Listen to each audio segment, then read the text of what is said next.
वर्ष 8000 ईसा पूर्व में एक विशाल अंतरिक्ष यान अचानक आकाश में दिखाई देता है और एक आदिवासी समुदाय के ऊपर से उतरना शुरू हो जाता है।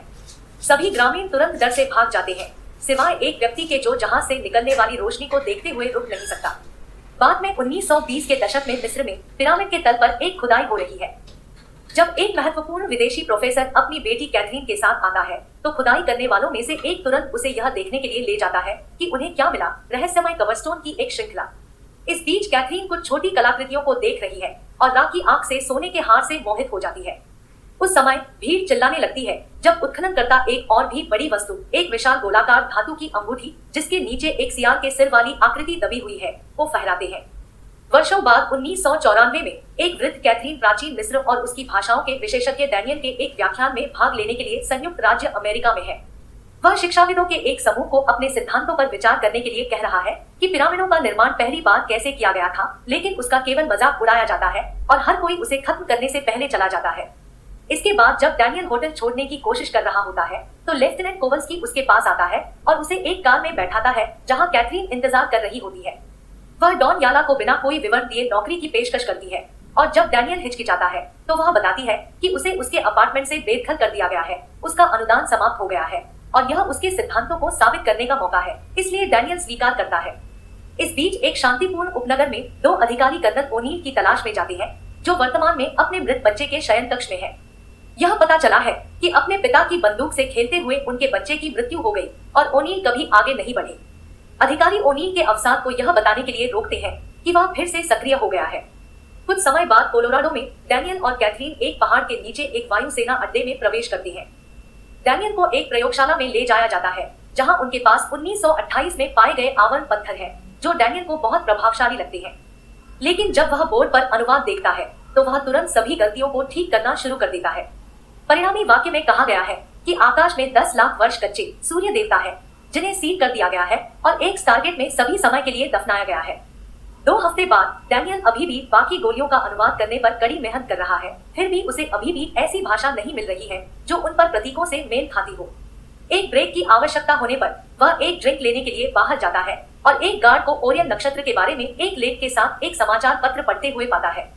चित्र डैनियल को प्रेरित करता है और वह प्रयोगशाला में वापस जाने से पहले समाचार पत्र को पकड़ लेता है, जहां वह एक मार्कर पकड़ता है और तारामंडल के सितारों के बीच की रेखाओं को भरने लगता है। फिर वह अपने ड्राइंग की तुलना एक ग्लिफ से करने के लिए सीढ़ी की सीढ़ी पर चढ़ता है, जिससे मैच की पुष्टि होती है।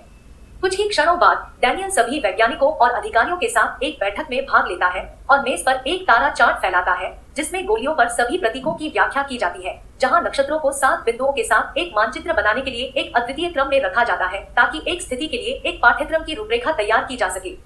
फिर वह यह समझाने के लिए एक चित्र बनाता है कि किसी भी त्रिआयामी स्थान के भीतर एक गंतव्य खोजने के लिए सटीक स्थान निर्धारित करने के लिए 6 बिंदुओं की आवश्यकता होती है और 7वां बिंदु मूल है, जिसे वह एक भी प्रतीक के बगल में 2 मनुष्यों के एक अन्य चित्र के साथ इंगित करता है।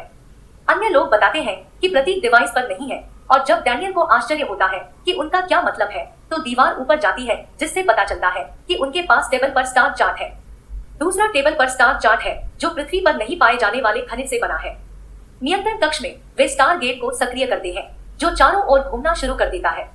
एक स्क्रीन सभी तारामंडल ग्लिफ की करीबी छवियां दिखाती है और डैनियल एक पिरामिड की तरह दिखता है, जिसके ऊपर एक वृत्त होता है। वह एक निशान पकड़ता है और उसके बगल में 2 छोटी छड़ी की आकृतियां जोड़ता है, जिससे उसका सिद्धांत सही साबित होता है। वे तुरंत 7वें प्रतीक को गेट में प्रोग्राम करते हैं और यह स्थिति लाल को सक्रिय करता है, इसलिए वे सभी कर्मियों को बाहर निकालते हैं। सामान्य हेडलाइट्स और कंप्यूटर मॉनिटर पागल हो जाते हैं, क्योंकि पृथ्वी को मूल बिंदु के रूप में चिह्नित किया जाता है। कंपन बदतर होता जा रहा है और अचानक स्टार गेट एक विशाल भंवर के साथ सक्रिय हो जाता है, जो आगे और पीछे की ओर बहता है, जिससे पानी की एक ऊर्ध्वाधर दीवार रह जाती है। एक जांच भेजने का आदेश दिया जाता है, जो रैंप पर चलती है और एक हाथ के माध्यम से भेजने के लिए गेट के सामने रुकती है। हाथ का विस्तार जारी रहता है, फिर जांच को स्टार गेट के माध्यम से खींचा जाता है। कंप्यूटर जानकारी का विश्लेषण करता है और उन्हें पता चलता है कि जांच ने खुद को कैन संचरण आकाशगंगा में कहीं एक बिंदु पर बंद कर दिया है। नक्शा और पता चलता है कि ज्ञात ब्रह्मांड के दूसरी तरफ है, इससे ठीक पहले कि वे संकेत खोना शुरू करें और वर्महोल बंद हो जाए। कुछ समय बाद वे जांच द्वारा वापस भेजी गई तस्वीरों का विश्लेषण करते हैं, जो एक कमरा और दूसरा स्टारगेट दिखाते हैं, इसलिए वे मानते हैं कि दोनों द्वार जुड़े हुए हैं। पठनों से यह भी संकेत मिलता है कि ग्रह मनुष्यों के लिए एक वायुमंडलीय मेल है। डैनियल दूसरे द्वार पर प्रतीकों को देखता है और बताता है कि वे उनके समान नहीं हैं। अधिकारी परियोजना को रद्द करना चाहते हैं क्योंकि दूसरे द्वार का उपयोग करने के लिए उन्हें एक तो ही मिशन करना होगा, लेकिन डैनियल उन्हें बताता है कि उसे खुद जाकर काम करने में कोई आपत्ति नहीं है। टीम मिशन की तैयारी शुरू करती है और ओनील सियार के सिर वाले पुरुषों के जीवाश्म को देखने के लिए जाता है, जबकि एक वरिष्ठ उसे एक गुप्त लक्ष्य देता है। इस बीच कैथरीन भाग्य के प्रतीक के रूप में अपना रॉन उपहार में देने के लिए डैनियल के पास जाती है। एक बार जब सभी तैयार हो जाते हैं तो टीम गेट रूम में प्रवेश करती है, जहां वर्महोल पहले से ही सक्रिय है। सबसे पहले वे उपकरण रोवर भेजते हैं जो आसानी से भंवर से होकर गुजरता है। फिर पुरुष भी द्वार को पार करते हैं। अपने चारों ओर की सभी रोशनी से चकित होते हैं क्योंकि उन्हें पूरे ब्रह्मांड में टेलीपोर्ट किया जाता है। अचानक टीम खुद को दूसरे गेट के साथ एक बहुत ही अंधेरे कमरे में पाती है। कुछ ज्वालाओं की मदद से वे कमरे का निरीक्षण करते हैं और एक गलियारे के माध्यम से अपना रास्ता बनाते हैं, जहां उन्हें पता चलता है कि इमारत गीजा के महान पिरामिड की प्रतिकृति है और वे एक रेगिस्तान के बीच में है। डैनियल को स्टारगेट को फिर से संरेखित करना है, लेकिन वह बताता है कि वह अभी तक ऐसा नहीं कर सकता क्योंकि उसे संरेखन के क्रम की आवश्यकता है। उन्होंने मान लिया था कि इस गेट पर गोलियां भी होंगी, लेकिन वे वहां नहीं है, इसलिए उन्हें पहले उन प्रतीकों को खोजने की आवश्यकता है। सैनिक उन्हें यहाँ फंसाने के लिए डैनियल से नाराज हो जाते हैं और कोवल्स्की डैनियल को जमीन पर धकेल देता है, लेकिन चीजें बढ़ने से पहले ओनील उसे रोक देता है। जब टीम शिविर लगाती है, ओनील वापस पिरामिड में जाता है और रोवर पर एक छिपा हुआ पैनल खोलता है, जहां वह एक बेलनाकार उपकरण सेट करता है और इसे बम बनाने के लिए हथियार देना शुरू कर देता है। एक बार जब यह हो जाता है तो वह एक टाइमर जोड़ता है। जब वह किसी को आते देखता है तो रुक जाता है। वह पैनल को बंद कर देता है क्योंकि कोवल्स्की घोषणा करता है कि शिविर तैयार है।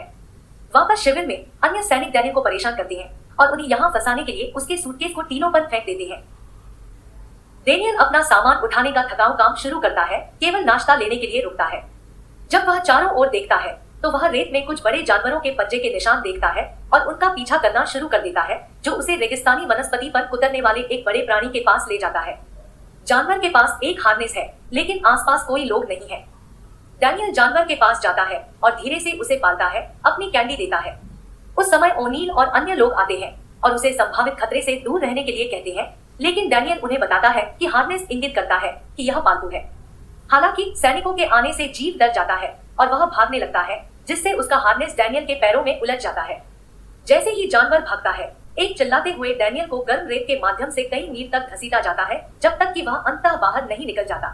कुछ ही क्षणों बाद डैनियल जाग जाता है जब जानवर उसके चेहरे को चाटता है और सैनिक अंत में उसे पकड़ लेते हैं, जिससे वह हार्नेस से मुक्त हो जाता है। अचानक उन्हें कुछ आवाजें सुनाई देती है और टीम कुछ लंबे चट्टान स्तंभों की खोज करने के लिए टीले की चोटी पर जाती है और बहुत से लोग उनका खनन करते हैं। स्कारा नाम का एक लड़का सैनिकों को देखता है और एक चेतावनी चिल्लाता है, जिससे अन्य सभी लोग जम जाते हैं क्योंकि टीम उनके पास जाने का फैसला करती है। जब लोग दानियल का हाथ देखते हैं तो वे सभी उसे नमन करते हैं। ओनील शांति के संकेत के रूप में अपना हाथ मिलाने के लिए स्कारा के पास जाता है, लेकिन स्कारा चिल्लाती है और भाग जाती है। सैनिकों में से एक खनन किए जा रहे खनिज को स्कैन करता है और पता चलता है कि यह वही खनिज है जिसका उपयोग गेट के लिए किया जाता है। उस समय स्कारा नेता कसूफ को अपने साथ लेकर वापस आता है। कसूफ कुछ शब्द और धनुष कहता है, लेकिन हालांकि डैनियल कुछ ध्वनियों को पहचानता है, वह उसे समझ नहीं सकता है।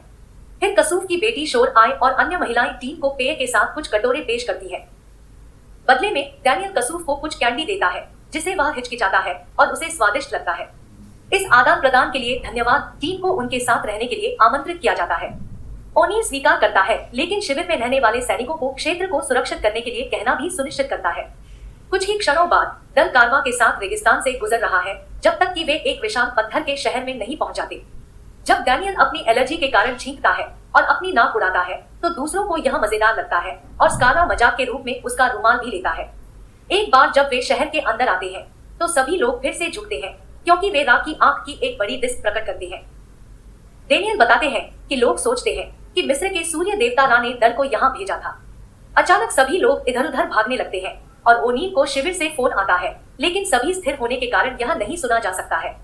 शिविर में सैनिक रेत के तूफान से घिरे हुए हैं, इसलिए वे अपना सामान लेने और पिरामिड के अंदर भागने का फैसला करते हैं। शहर में लोग उन्हें बंद करने के लिए फाटकों की ओर भाग रहे हैं। यह सोचकर कि वे पकड़े जा रहे हैं, सैनिक उनके पीछे भागते हैं और दो लोगों को बंधक बनाने से पहले कुछ लोगों को मुक्का मारते हैं। स्कारा ओनील को दीवार के शीर्ष पर ले जाता है, जहां वह उसे दिखाता है कि एक रेत का तूफान आ रहा है। ओनील अंत में समझते हैं कि नागरिक केवल शहर की रक्षा कर रहे थे और टीम को बताते हैं कि वे कुछ समय के लिए यहाँ फंसने वाले हैं। शाम को नागरिक एक बड़ी पार्टी देते हैं और टीम को कोशिश करने के लिए कुछ नया भोजन दिया जाता है। डेनियल एक अजीब दिखने वाले जानवर की कोशिश करता है और यह घोषणा करते हुए खुश होता है कि इसका स्वाद चिकन जैसा है। इसके बाद डैनियल रेत पर कुछ मिस्र के प्रतीकों को खींचकर संवाद करने की कोशिश करता है, लेकिन कसूफ तुरंत अपने पैर से लेखन को मिटा देता है। जाहिरा तौर पर प्रतीकों को खींचना वर्जित है। फिर डैनियल को दूसरे कमरे में ले जाया जाता है, जहां वे उसे अकेला छोड़ने से पहले उसे साफ करते हैं। अचानक शोराई अंदर आता है और कपड़े उतारने लगता है, जिससे डैनियल घबरा जाता है। वह बताता है कि यह आवश्यक नहीं है और उसे छोड़ने की कोशिश करता है, लेकिन कसूफ बाहर उनका इंतजार कर रहा है। कसूफ का अपमान करने या शोराई को मुसीबत में डालने की इच्छा नहीं रखते हुए डैनियल उसे वापस तंबू में ले जाता है और चारों ओर इंतजार करता है ताकि ऐसा लगे कि वे व्यस्त है।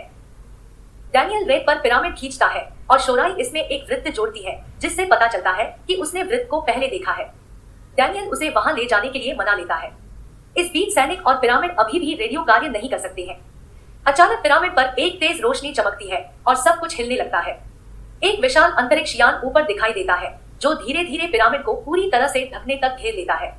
सैनिक घबरा जाते हैं और अपने हथियारों के साथ वे जांच करने के लिए फैल जाते हैं। हालांकि अंधेरे में कुछ उन पर हमला करना शुरू कर देता है। एक एक करके सैनिकों को बिना किसी शोर के बाहर कर दिया जाता है, जब तक कि केवल एक आदमी नहीं रह जाता।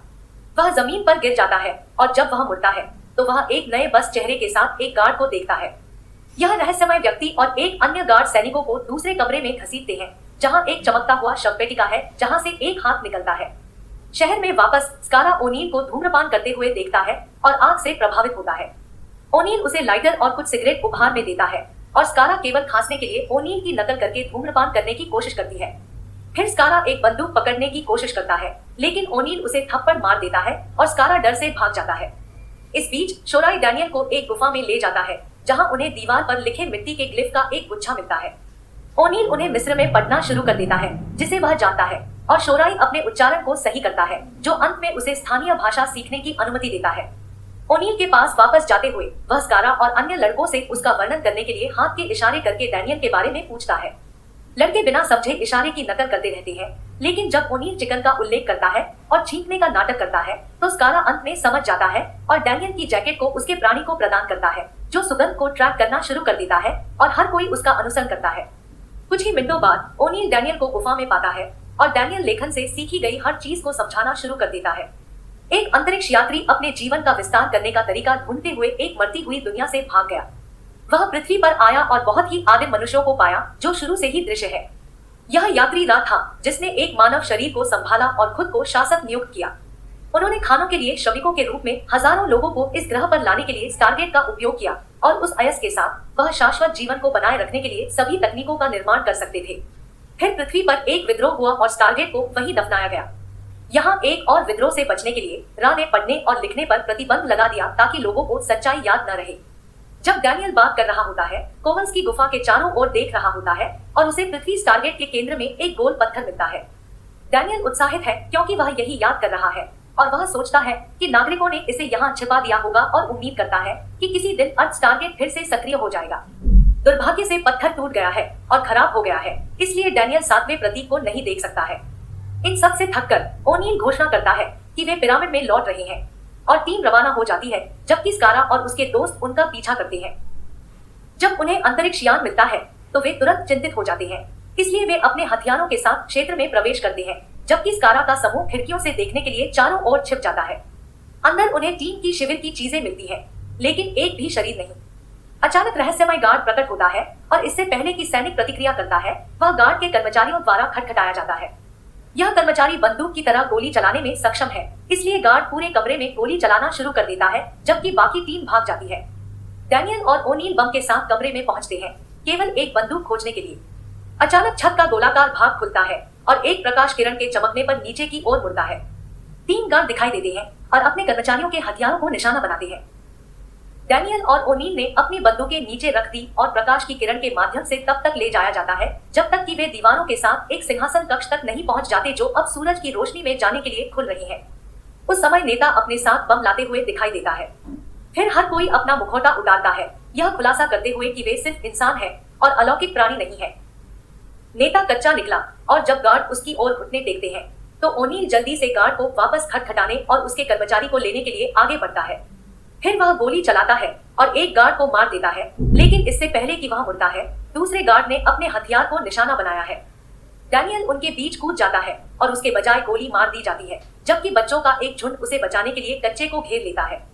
जब एक गार्ड अपने डंडे को वापस ले जाता है और ओनील को पीटना शुरू कर देता है, तो रॉ उसे रुकने के लिए कहता है और हार को देखने के लिए डैनियल के पास जाता है। इसके बाद ओनील को अन्य सभी सैनिकों के साथ पानी के गड्ढे में फेंक दिया जाता है। बाहर स्कारा का समूह हथियारों के लिए सैनिकों के थैलों की खोज कर रहा है, जब वे 2 ग्लाइडरों को पिरामिड से बाहर निकलते और उड़ते हुए देखते हैं। शहर में कसूफ ग्लाइडरों को भी देखता है और अलार्म बजाता है, इसलिए लोग भागने और छिपने की कोशिश करते हैं। ग्लाइडर शहर पर गोलीबारी करते हैं, पूरे स्थान पर विस्फोट करते हैं। कासूफ दया मांगने के लिए घुटने टेकता है, लेकिन ग्लाइडर लगातार विस्फोट करते रहते हैं, जिससे कई लोग मारे जाते हैं और शहर को बहुत नुकसान होता है। कुछ पास के बाद ग्लाइडर चले जाते हैं। फिर स्कारा का समूह वापस आता है और सारी मौत और विनाश को देखता है। कसूफ स्कारा को बताता है कि अजनबियों की मदद करने के लिए यह रॉ की सजा है। कुछ ही क्षणों बाद पिरामिड में डैनियल शवपेटिका में जागता है और उसे पता चलता है कि उसका घाव ठीक हो गया है। जब वह बाहर आता है तो शवपेटिका अपने आप बंद हो जाती है और एक बिल्ली के साथ एक बच्चा भागने से पहले डैनियल की जांच करने आता है। जब तक वह रॉ के कक्षों में नहीं पहुंच जाता, तब तक डैनियल उसका पीछा करता है। जब डैनियल पूछता है कि क्या वह मर चुका था, तो रॉ बताता है कि उसने मनुष्यों को ठीक से चुना क्योंकि उनके शरीर की मरम्मत करना आसान है। वह कहता है कि उन्हें गेट को फिर से नहीं खोलना चाहिए था, क्योंकि अब वह बम को विशेष खनिज के शिपमेंट के साथ वापस भेज देगा, जो बम की विनाशकारी शक्ति को 100 गुना बढ़ा देगा। उसने सभ्यता बनाई, लेकिन अब वह उनके विश्वासघात के लिए इसे नष्ट करना चाहता है और साबित करना चाहता है कि वह एकमात्र भगवान है, जिसकी शुरुआत डैनियल के हार से होती है। गुफा में स्कारा और उसका समूह शुराई की तलाश में जाता है और उसे बताता है कि रॉ ने फांसी के साथ एक सभा का आह्वान किया है। हालांकि शुराई डैनियल द्वारा बताई गई कहानी को साझा करने के लिए आगे बढ़ते हैं, ताकि वे अंततः अपने लोगों के बारे में सच्चाई जान सके। कुछ ही क्षणों बाद सभी नागरिकों ने सभा के लिए पिरामिड को घेर लिया। रॉ और उसके गार्ड अपने मास्क पहने दिखाई देते हैं और वे डैनियल को एक लाठी देते हैं और उसे सैनिकों को मारने का आदेश देते हैं।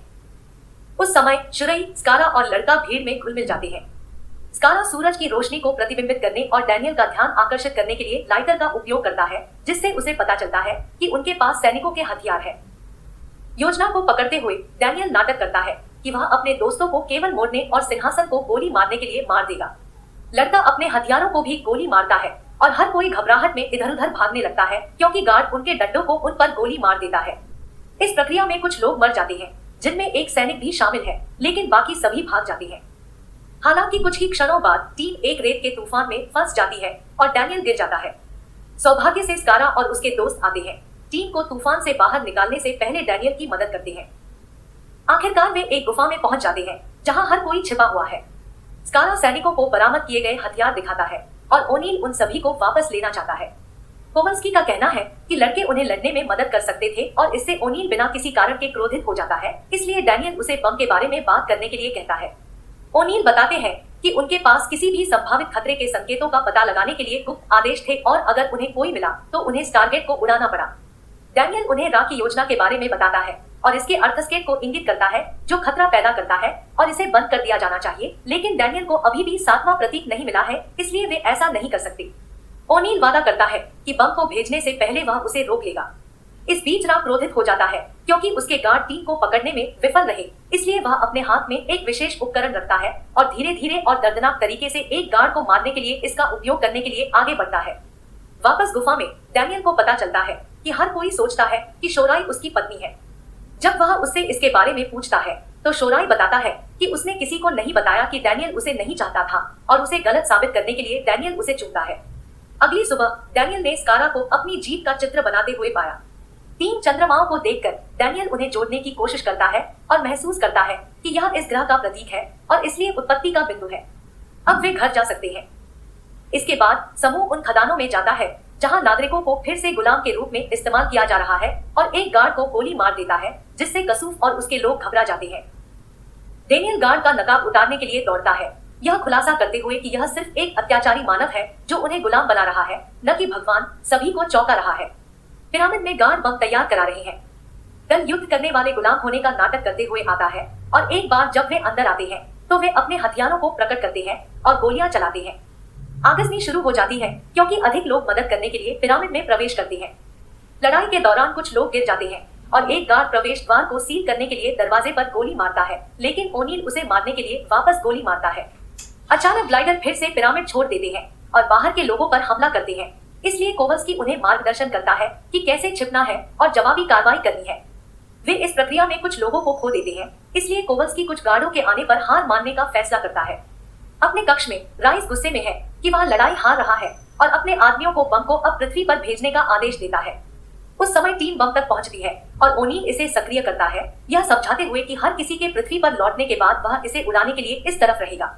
अचानक एक गार्ड दिखाई देता है और शोराई को गोली मार देता है, जिससे वह गंभीर रूप से घायल हो जाती है, इससे पहले कि डैनियल उसे मारने के लिए वापस गोली मारता है। हताश डैनियल उसे उठाता है और उसे शवपेटिका में ले जाने के लिए शुरुआती छत का लाभ उठाता है, जो तुरंत शोराई को ठीक कर देता है। इस बीच शुरुआती छत से एक और गार्ड बाहर आता है और ओनील से लड़ने लगता है। उसी समय रॉ डैनियल को पाता है और उसे अपने कलाकृति दस्ताने से चोट पहुंचाने लगता है। बम पर केवल 3 मिनट शेष रहते हुए ओनील गार्ड को तब तक मारता रहता है जब तक कि वह उस पर हावी होने का प्रबंधन नहीं कर लेता और अपने हाथ पर रत्न को सक्रिय कर देता है, जिससे अंगूठियां नीचे आ जाती है। ओनील गार्ड को उनके नीचे रखता है ताकि अंगूठियां उसे मार दे। अंगूठियां दूसरे कमरे में भी सक्रिय हो जाती है और रा को विचलित कर देती है, जिससे डैनियल को हार वापस लेने का मौका मिलता है, इससे पहले कि अंगूठियां उसे और शोराई को बम के कमरे में वापस ले जाएं। बाहर गार्ड सभी विद्रोहियों को पकड़ने वाले होते हैं जब अचानक कासुफा अपने सभी लोगों के साथ सवारी करता है और उन्हें मारने के लिए गार्डों को घेर लेता है। इस हार को देखकर रा अपने अंतरिक्ष यान को सक्रिय कर देता है, जो उसे दूर ले जाने के लिए ऊपर उठना शुरू कर देता है। पिरामिड में ओनील बम को निष्क्रिय करने की कोशिश करता है, लेकिन नहीं कर सकता क्योंकि रा ने इसमें धांधली की थी, लेकिन सौभाग्य से उसे एक विचार मिलता है। जब वलय फिर से सक्रिय होते हैं तो वे अपने माध्यम से बम भेजते हैं और यह अंतरिक्ष यान में दिखाई देता है, जहां यह विस्फोट करता है और अंत में रा को मार देता है। ग्रह पर हर कोई स्कारा में जश्न मनाता है और लड़ता ओनील के लिए सलाम करता है, जो उन्हें सम्मान के साथ धन्यवाद देने के लिए वापस सलाम करता है। कुछ समय बाद डैनियल स्टारगेट को सक्रिय करता है और ओनील को हार देता है ताकि वह इसे कैथरीन के पास ले जा सके, क्योंकि उसने यहाँ शोराई के साथ रहने का फैसला किया है। सैनिक गेट को पार करते हैं और तेज रोशनी के माध्यम से वे अंत में घर जाते हैं। सदस्यता लेना और सूचनाएं चालू करना सुनिश्चित करें ताकि आप इस तरह के और वीडियो देख सकें। देखने के लिए धन्यवाद।